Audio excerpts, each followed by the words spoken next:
would like? I would like to begin my speech by telling you of a study conducted during the 1960s to the 1970s.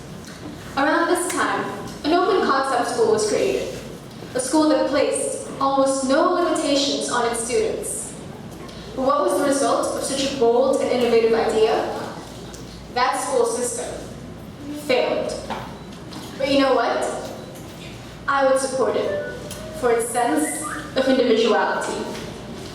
I would support it for every person that it would put its efforts into accommodating.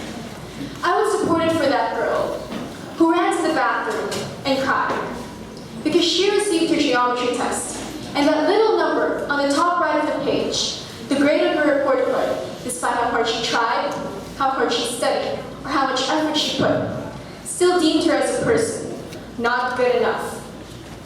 I would support it for those people who sat wondering, how would learning this help me become the person that I want to be in life? Because you know what? Maybe, just maybe, they wanted to be actors, singers, dancers, freelance writers, athletes, and artists.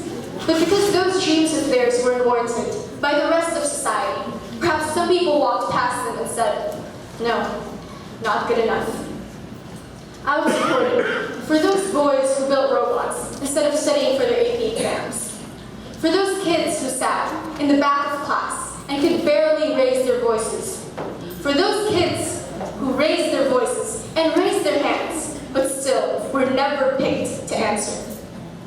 And I would support it for that girl who stood on a stage with a little phobia for public speaking and stuttered at the beginning of her own speech. Because last night, she took one good look at that speech and one good look at her reflection in the mirror, who stood endlessly practicing, and said, no, not good enough. But you know what? These are not the only people I would support it for. Because individuality is for everyone. It is for the sake of everyone and their differences. But I believe that this is not acknowledged enough.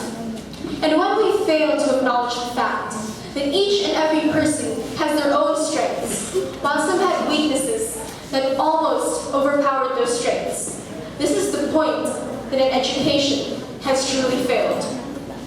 Because what is an education without a teacher who not only built on their learners' strengths, but taught them how to maneuver through their weaknesses, who validated those students' feelings, issues, and problems?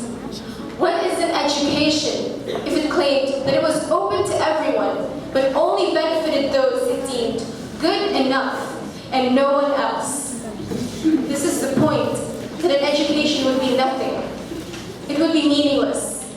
Because those of us who sat here with potentials that could be nurtured to this level would instead be left to fall through the cracks, dragged down to the bottom, and then labeled not good enough. And that is completely and utterly untrue, because we are good enough. So let me leave you with this. That girl who ran and cried, she might have had a beautiful mind, might have been some talented musician or some talented painter. That boy who built robots, he could have been the next Steve Jobs. Those kids who could barely talk in class, gifted writers and poets. Those seemingly obnoxious students who made snarky remarks. The next great leaders, innovators, humanitarians. And that girl who stumbled at the start of her speech, the person standing before you today as an experienced speaker. Thank you.